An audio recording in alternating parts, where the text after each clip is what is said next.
Yo, what's going on, homies? It's your boy Stumped back for the OPTC video, and in today's video, we're diving into some PvP with what is the new best team in the game. I do think this team is like so disgustingly strong with the addition of the anniversary Big Mom Katakuri and the new Kaido and King that I really think that I think we're looking at the best team in the game here, guys. Like I don't know. Let me know what you guys think in the comment section below. I already did a showcase on Katakuri and Big Mom.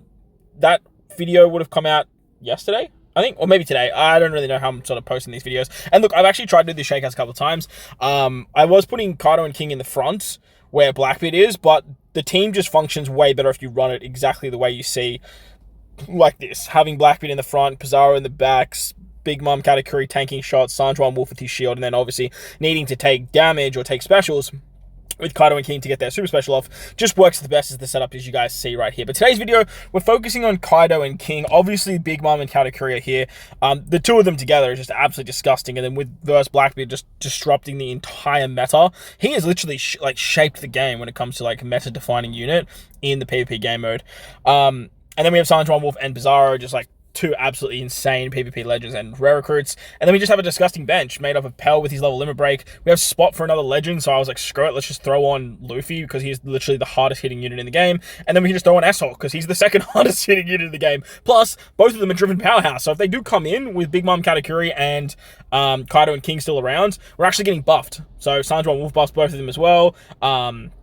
It's kind of disgusting what you like the buffs you can get with these two at the back end of a fight. So in today's video, we're going into some PvP. I'm actually in the top 500 right now. I was like just really enjoying using this team yesterday and trying some stuff out. I was struggling a little bit against some slasher builds and some free spirit builds. However, like I said, before I sort of like made this setup exactly as you see right here, I was sort of taking damage and losing units pretty quickly. Namely Blackbeard, who obviously is like a major disruptor, and Pizarro as well, who could like, if you lose those two like early, the enemy gets a lot of attack back, they get a lot of CD back, and it can kind of disrupt the entire team. But once I sort of put this together, I started going in, and today we're going to fight the Free Spirit team, the Int team, the Slasher team, and then I'm going to go up against the Pizarro and Sanjuan Wolf PvP challenge fight because Driven Powerhouse characters are just getting absolutely monstrously buffed this season. Just be mindful that obviously Driven Powerhouse are getting a little bit extra stats this particular time around. So look, the video might be skewed, but at the same time, like Driven and Powerhouse were pretty much already the best team in the game anyway. Now we've just got like two extra like powerhouse monsters that just walk straight in onto the team to make it absolutely way better. So as you guys saw there, we demolished the Free Spirit team. There is a very nasty 8-man Free Spirit team going around. That one that we saw there was just a 6-man with Yamato on the bench for a bit of disruption, but normally like you see Esper, Raja, Shinobu, and like 6 plus a Kainu just like sitting on the bench, which is very, very annoying to deal with, the action bind and the blow away. I was getting stalled out a little bit, which still can happen, but taking on other Free Spirit builds wasn't really too much of a problem. Roger Rayleigh Gaban has been an absolute disruptor of the meta as well. They've been so damn strong on Free Spirit and Slashers that finding like level 150s to fight has been a lot of fun as well because that super special is so damn strong. But we now have 2 super specials of our own. Now, talking about Kaido and King buff Driven and Powerhouse units by level 7 attack, HP, and something else. I can't remember what the other thing is. I know they do level 5 blow away, but I'm pretty sure they have something else in their passive. If you have 6 or more powerhouse-driven characters on the team, you're actually going to do a lot more damage with their special. And I believe their passive gets a little bit of a buff too. Their special, that's their base form special, not super special or anything like that. They are going to get a 3 times attack boost on top of giving Driven and Powerhouse characters like level 7 attack, level 7 defense, and all that fun stuff. But they're also, like I said, they're also doing damage for 3 times their attack.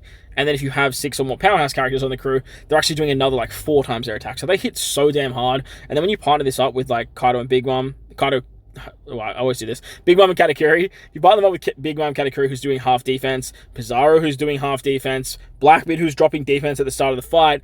This attack is just, it's doing so much goddamn damage. And on top of that, they have a super special that actually makes them a lot stronger. When you actually take 3 specials from the enemy, you get access to their super special ability, which basically gives them higher multipliers of damage, gives them a little bit more attack and defense, and then when you get their specials to level 150, they give themselves level 5 CD reduction as well. Now, the difference between the super special level 150 and just 99 isn't really that much, in my opinion, so I definitely wouldn't chase dupes for this character.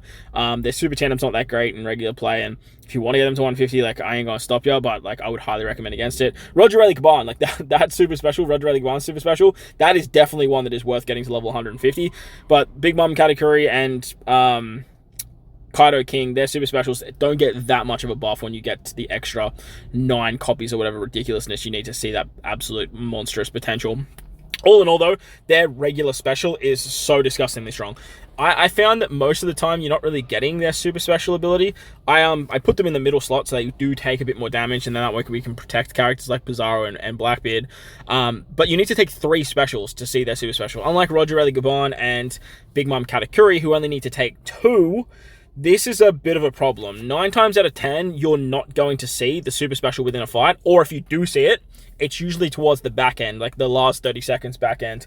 The upside to Big Mom Katakuri is, like, they have a revive mechanic, so if they die from taking specials, they come back, and then usually they have their super special, they drop their super special, and their super special is just such a monstrous buff. But the upside to Kaido and King is that their super special really isn't that much better than their regular special. Like, don't get me wrong, it definitely is, but if you don't see it, like, their regular special is already doing so much that it's not that big of an issue to see their super special. Big Mom Katakuri, like, they need their super special to be good, where this unit, Kaido King, doesn't really need it. It's just like an extra cherry on the top, just to see absolute unga bunga wappa wowza damage. I like lost my words there, but they can do like absolute like Wampa Fruit style damage, like Crash Bandicoot style. But like I said, you're not really seeing that super special all that much. They're on a 34-second cooldown as well, which means that they're going to use their special early, and then, like I said, you're really not going to see their special again until the like back end of the 30 seconds. You might see it a little bit earlier because you can get special bound, you can get special reverse and stuff like that. So don't get me wrong, like you definitely can see it quickly, but like I was saying, like 9 times out of 10, I was usually seeing it at the back end of the fight, sort of just to clean house with a team. Now, ideally, you do want to run them in the front. They're level 7 HP buffer, so running them on the bench just to try and see that super special late in the game is really not that viable. Plus, like I said, you do need to take 3 specials, whether that be like a special rollback or a debuff or special bind or damage, anything at all, to get that super special to proc. So as you can see, Big Mom Katakuri's like, they're going to get theirs 9 times out of 10 because they're on a very, very low cooldown and they only need to take 2 specials. But Kaido and King, like, they can struggle just a little bit. So as you can see there, we actually got the last special to hit them. So now they're ready to go, but they're special bound. So unfortunately, we have to not only wait the special bind out, but we also need to get their special back up to max. And when you're rocking at 34-second cooldown, it can be like ridiculously annoying. Nevertheless, though, like I said, the damage output the character has without the super special is just, it's so monstrous. They give so many stats with their special. They do so much damage, and they hit like all units. I believe their second shot is hitting all units, or hitting like 4 units. It's like a numbered unit. It's not like in a wide range or a large range. So there's no chance this character can whiff either. They're always hitting something and they're always doing damage. But if you get this super special off right here, I actually think we get it at the back end of this fight. So look, we're at the last 18 seconds, and now we get this monstrosity of a shot out, which does what? Level 8 attack, level 8 speed, level 8 defense, 5 times attack, and then, sorry, you get an interval healing as well. You get 600 healing at the end of every interval. If you get to level 150, it becomes 1,000 healing, which is actually very, very strong because they're actually taking damage. Like, when you take specials, 9 times out of 10, a character is actually going to do damage with their special. So having the ability to start healing back up through intervals is actually pretty nice, especially when you're at the back end of a fight. It can kind of salvage you from stuff like normal attacks when your defense is quite low and whatnot too. Another upside to the character that it's quite an underrated ability, in my opinion, is the blow away mechanic. Quick Kaido is like the one character that I think of the most when I hear the blow away mechanic. But the ability to knock back characters is ridiculously strong. Now, it does obviously like funnel into the RNG aspect of the game mode. However, look, PvP it's an RNG based game. Like your goal is to reduce it as much as possible or increase it as much as possible for the enemy. So stuff like having blowback on your side can knock characters back in the line, allow you to use your specials a little bit quicker, or have characters jump characters in the queue, stuff like Nami Karina and stuff like that. When you're rocking the super special abilities and Pizarro, who can special bind, it's quite valuable having your characters go a little bit faster than the rest of or over everyone else's. So very, very strong character. absolute staple for the Driven Powerhouse teams now moving forward. Big downside to the unit is that he does have the name Kaido. Obviously, all Kaidos have been very, very good in Rumble. I think, off the top of my head, the Super Tandem Kaido is probably the only one that hasn't really shone. V1 Kaido, obviously, but like the Rumble wasn't out when he was a thing. So, like, Quick Kaido was absolutely dominant. Look, even Super Tandem Kaido had his day. So, but the one omission from this team is Dex Kaido. Like, Dex Kaido was such a monster that it's just a little bit unfortunate that you can run the two of them on the team, but I guess that's sort of how they artificially power creep the game. If you have like an absolute busted ass unit in the game, you then create another busted ass unit that has the same name, so you can't run them on the same team, and we run like verse units, for example, so that way you can't use the opposite counterpart.